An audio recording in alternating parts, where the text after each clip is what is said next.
పుత్తడి బొమ్మ పూర్ణమ్మ అనే స్టోరీలో ఏం చెప్తాడంటే, మీరు జాగ్రత్తగా పరిశీలించండి, 10 ఏళ్ళు 9-10 ఏళ్ల పిల్ల పసికందు, దానికి ఏమీ తెలియదు. దాన్ని 60 ఏళ్ల 70 ఏళ్ల వాడితో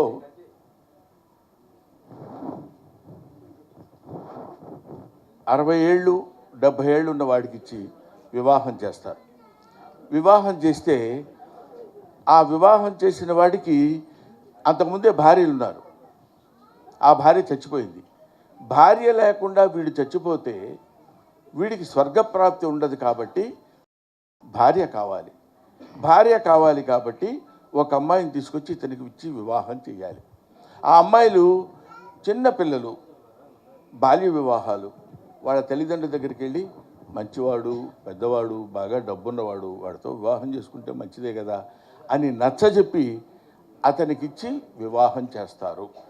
ఇది వినటానికి చాలా బాగుంటుంది. ఇక్కడ ఒక భయంకరమైనటువంటి దారుణమైనటువంటి విషయం ఏంటంటే, హలో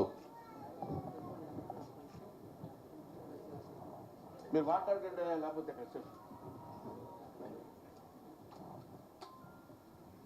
ఇక్కడ చాలా అర్థం చేసుకోవాల్సిన హృదయ విదారకమైన విషయం చెప్తున్నప్పుడు ఫోటోలు ఎప్పుడైనా తీసుకోవచ్చు. ఒక ఫోటో మిస్ అయినా కూడా పర్వాలేదు.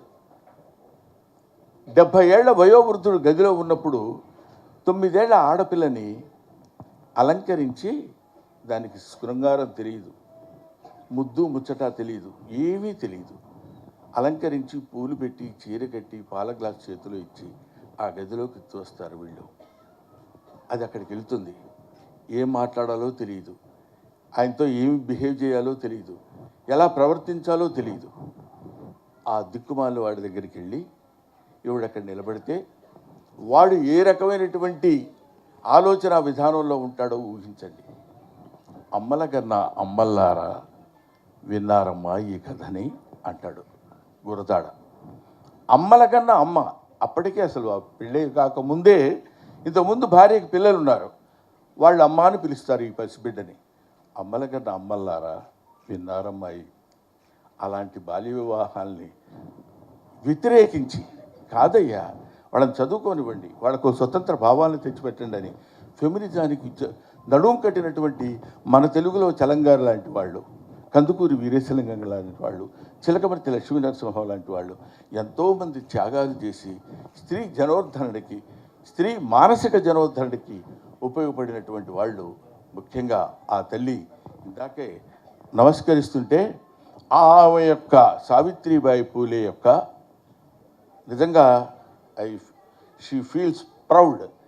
ఆవిడ పూనాలో పుట్టింది, నేను పూనా అమ్మాయిని అని చెప్తుంటే, అటువంటి ఆమె పుట్టినరోజు సందర్భంగా ఈ కార్యక్రమం నిర్వహించాలి, ఇలాంటి కార్యక్రమాలు చేయాలి, మనం చేయవలసినటువంటి కార్యక్రమాలు ఇవి అని తెలుసుకుని ఇలాంటి కార్యక్రమాలు చేయడానికి శ్రీకారం చుట్టినటువంటి మన రామచంద్ర యాదవ్ గారు గొప్పవాడు అనటం కంటే ధన్యుడు, ధన్యజీవి.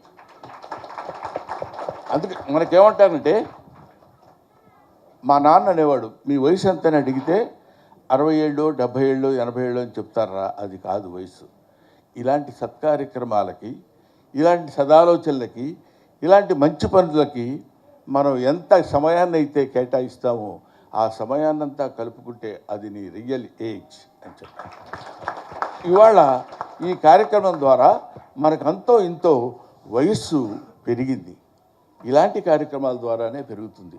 ఇటువంటి కార్యక్రమాలు నిర్వహించాలనేటువంటి ఆలోచన రావటం, ముఖ్యంగా బీసీలు, అదొకటి. ఎందుకు మరి ఆలోచన రాదో తెలియదు. భూగోళం అంతా ఒకటే, ఇక్కడున్నా, ఇంకో చోటున్నా, ఇంకో వాడలో ఉన్నా, ఇంకొక పేటలో ఉన్నా, వాళ్ళు వీళ్ళు వేరు వేరు కాదు. దేశమంటే మట్టి కాదు, ఈ దేశమంటే మనుషులు. తిండి కలిగితే కండగలగదు, కండగలవాడైన మనిషి. మంచి అన్నది మాల అయితే మాల నేను అవుతానన్నాడు గురజాడ అప్పారావు గారు. ఆయన ఎందుకు చెప్పాడంటే, మనం ఇక్కడ నిలబడ్డాం, నువ్వే దగ్గర అనే రోజులు. ముట్టుకోకూడదు, స్పృశించకూడదు, ఒక మనిషిని ఇంకొక మనిషి ముట్టుకోకూడదు. జంతువులకు కూడా లేదు ఆ అభిప్రాయం. చక్కగా కలిసిమెలిసి ఉంటాయి. మానవుల్లోనే అంత దరిద్రమైనటువంటి అభిప్రాయాలు వచ్చిన రోజుల్లో కాదు కాదు అందరం ఒకటే అనే ఆలోచన ఎందుకు రాదు? ఇక్కడిని మట్టిని నేను ముట్టుకున్నప్పుడు అక్కడెక్కడో హైదరాబాద్లో ఉన్న మట్టి ఒకటే కదా. ఇక్కడ నేను నిలబడ్డప్పుడు అతనికి కూడా నిలబడ్డట్టే కదా. ఇక్కడ నేను ఇది ముట్టుకుంటే అతను కూడా ముట్టుకున్నట్టే కదా. We are all one, God is one, earth is one, everything is one, oneness అనేటువంటిది స్త్రీలు పురుషులు పిల్లలు పెద్దలు అనేటువంటి తారతమ్యాలు లేకుండా అందరూ ఒకటే, అందరూ చదువుకోవచ్చు, అందరికీ విజ్ఞానం కావాలి. Knowledge is power. తమసోమా జ్యోతిర్గమయ, అసతోమా సద్గమయ, మృత్యోర్మా అమృతంగమయ అని చెప్పినటువంటి గౌతమ బుద్ధుడు ఎట్లాంటి అద్భుతమైనటువంటి మాటలు చెప్పాడో చూడండి. మీరు రాకూడదు, మీరు చదువుకోకూడదు, మీరు చదువుకుంటే ఇట్లాంటి దారుణమైనటువంటి స్థితిలో ఏర్పడతాయని భయపెట్టి చదువుకి దూరంగా ఉంచి వేదాలను అసలు ముట్టుకోకూడదు స్త్రీలు అని చెప్పిన రోజుల్లో ఇవాళ మనం ఈజీగా సావిత్రిబాయి పూలే గురించి ఆవిడ చాలా గొప్పది, ఎంతో సంఘ సంస్కర్త, ఇలాంటి ఆడవాళ్ళ గురించి ఎంతో కష్టపడింది అని చెప్పడం కాదు. ప్రాక్టికల్గా ఆలోచించి చూడండి అది ఎంత కష్టమైనటువంటి విషయమో. ప్రాక్టికల్గా ఆలోచిస్తే అది ఆ రోజుల్లో ఆవిడ ఎంత దారుణమైనటువంటి స్థితిని ఫేస్ చేసి ఉంటుందో ఊహించండి.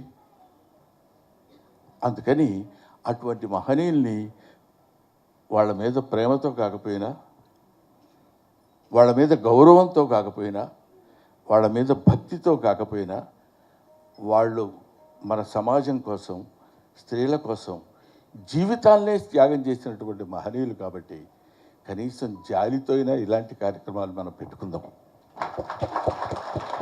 అందుకని బీయింగ్ ఏ టీచర్, నాకు రామచంద్ర యాదవ్ అంటే కుర్రాడు ఏదో పార్టీ పెట్టి ఏదో చేద్దాం అనేది కాకుండా యువతని మేల్కొల్పాలి. You can criticise an old man because you know what he is. Don't criticise an young man because you don't know what he will be. ఆ తర్వాత వాడు ఒక అబ్దుల్ కలాం ఇవాళ తయారయ్యాడన్నా, ఒక సర్వేపల్లి రాధాకృష్ణన్ తయారయ్యాడన్నా, ఒక అంబేద్కర్ తయారయ్యాడన్నా, ఒక లాల్ బహదూర్ శాస్త్రి తయారయ్యాడన్నా, వీళ్ళ పేర్లే నేను ఎందుకు చెప్తున్నానంటే వీళ్ళు మట్టిలో పుట్టిన మాణిక్యాలు, గడ్డి పూలు, ఇవి గులాబీ పూలు కాదు. ఎడమ చేత్తో పుస్తకాలు పట్టుకుని కుడి చేత్తో ఈదుకుంటూ సముద్రాన్ని గంగా నదిని వెళ్ళి అవతల ఒడ్డుకి వెళ్ళి అక్కడ స్కూల్లో పాఠాలు చెప్తుంటే విని చదువుకొని పెరిగినటువంటి అంబేద్కర్ గురించి మనం తెలుసుకోవాలి. ఎంతమంది నడుం కట్టి ఇదిగో మాకు ఈ చదువు కావాలి, ఈ చదువు కావాలని చదువు కోసం పిచ్చిగా తాపత్రయపడి చదువుకుని పైకి వచ్చి ఇవాళ ఇంటి ముందు పేపర్ కట్టలు వేసి పాల ప్యాకెట్లు వేసినటువంటి అబ్దుల్ కలాం చచ్చిపోయే నాటికి తన నెల జీతం 4,000 చిల్లర ఉన్నటువంటి లాల్ బహదూర్ శాస్త్రి ప్రధానమంత్రిగా చేసినటువంటి వ్యక్తి. ఇలాంటి నిజాయితీ పరులు ఈ భారతదేశంలో పుట్టి పెరిగి ఎంతో సంఘ సేవలు, ఎంతో రకమైనటువంటి ఈ హ్యూమన్ కమ్యూనిటీ బాగుండాలని కోరుకునేటువంటి వాళ్ళు ఉన్నారు అని మనకి తెలియపరచడం కోసం అలాంటి సావిత్రిబాయి పూలే లాంటి మహాతల్లి పుట్టింది ఈ గడ్డ మీద. ఇక్కడ మనకి రాజమండ్రి పరిసర ప్రాంతాల్లో మనం చెప్పుకోవాలనుకుంటే డొక్కా సీతమ్మ లాంటి వాళ్ళు. ఆకలి గురించి తెలియడం వేరు. అబ్బా చాలా ఆకలిగా ఉందండి, పాపం ఒక సమయానికి ఇంత ముద్ద పెట్టాడు, కడుపు నిండిపోయింది అని అనుకోవడం వేరు. ఒకళ్ళకే ఇద్దరికే, అసలు ఒకళ్ళకి పెట్టడం ఏంటండి, అది ఎంత దారుణమైనటువంటి విషయం. ఒకళ్ళకి పెట్టడం అనేటువంటిది ఎంత క్లిష్టతరమైన విషయం. మనకు కాదనుకో ఇంకొకటి పెట్టాలనుకోవడం. అందరూ అలా కూర్చుని బేద బిక్కి ఆకలితో అందరూ అన్నం తిని వెళ్ళిపోతుంటే ఆ మొహాల్లో కనపడేటువంటి సంతృప్తి పొందినటువంటి ధన్యజీవులు ఎంతోమంది ఉన్నారు. అందులో అందరూ ఇవాళ చదువుకుని టీచర్స్.